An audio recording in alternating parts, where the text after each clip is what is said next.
when you meet them, yeah, they're going to be naturally suspicious. So if you reach straight in to touch them, it can make them react. Now, when they come and sniff you, that's not an invitation for them to say hello. That's them getting to know you. The quicker you let them sniff you, the quicker they'll go away. Never ever stroke a Rottweiler on top of the head, or any guardian breed for that matter, or most dogs to be fair, because it's the act of going over them. Now, with your dog, you can stroke it on top of the head. You have a relationship with your dog.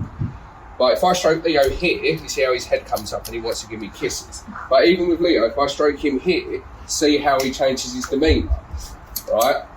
And he'll accept it because he knows me, but he might not be so accepting from a complete stranger. Yeah, so you always want to go low, not over the top. Comes back over, just throw it over his head. And it doesn't matter, you're going to be in a hallway, just throw that, and look. So it creates that bit of space from you and gives you that little bit of breathing room. Yeah, comes over, and look, you can see straight away now that Leo's your friend. Yeah, and it's just that little bit of using food that can help you massively. But again, right now, he's more interested in just having a little sniff around. But if he comes over to you, what you do is you just ignore him because you're a complete stranger to him. Yeah. Yeah, so let's see what he wants to do. It's probably more interesting where Aaron's gone. Just sniffing. You doing, Hank?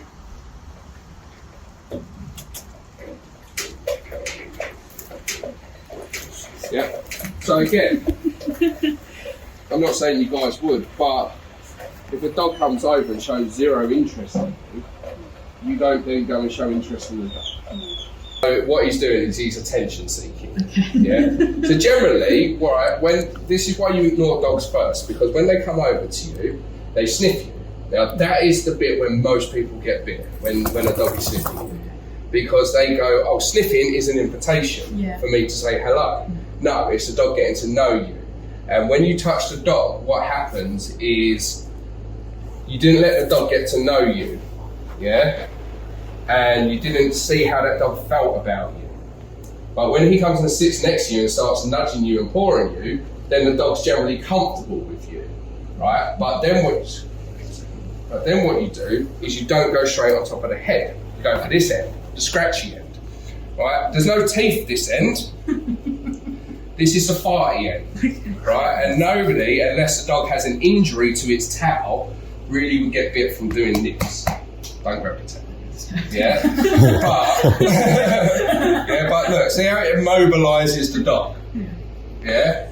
Now what happens is, Clive, come here. What happens is we go straight here, because that's where the dog's head is. So he sits there, say you want to go underneath, yeah? And this is Clive.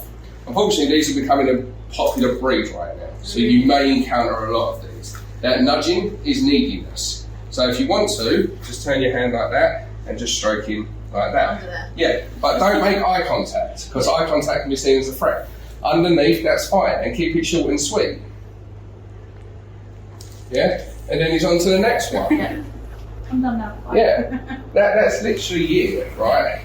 But like I said, when we're nervous, our natural response is to do this, hold the hand out for him to sniff, or touch him straight on top of the head. Now, if you're nervous at any point, you don't touch the dog. Yeah, even if the dog's sitting there going, I'm comfortable, you don't touch him, because they can feel that energy. And like I said, when we're nervous, our natural response is to try to befriend the dog quicker. I'm not a threat. Yeah. But in doing so, we make the dog go, what's wrong here? Yeah. So even if he's nudging at you, going, fuss me, you don't fuss him. Because the way you're standing like this, you can tell that you're uncomfortable. And as soon as you touch him, he's going to feel that uncomfortableness. Yeah? If you've got some treats in your pocket, yeah, as I said, what we did with Leo, throw him over the dog's head to create that space, right? But most dogs don't actually want to bite. But what we don't do is let the dog get to know us first. Yeah, we go straight into trying to touch him, particularly when we're nervous, or we hold our hand out for him to sniff, which again looks like we're trying to touch him, or we stroke him straight on top of the head. And see, he's coming to you, and look, you just do that, nice and simple, nice and chilled out, everyone's friendly, it's like, give me more, yeah? And that's what we do. The ear head massage is all nice for a dog, the back end of the dog, which is difficult down here. But you can see very clearly that Clive's very comfortable with you. Yeah, and he's comfortable with you. But you're not comfortable with him.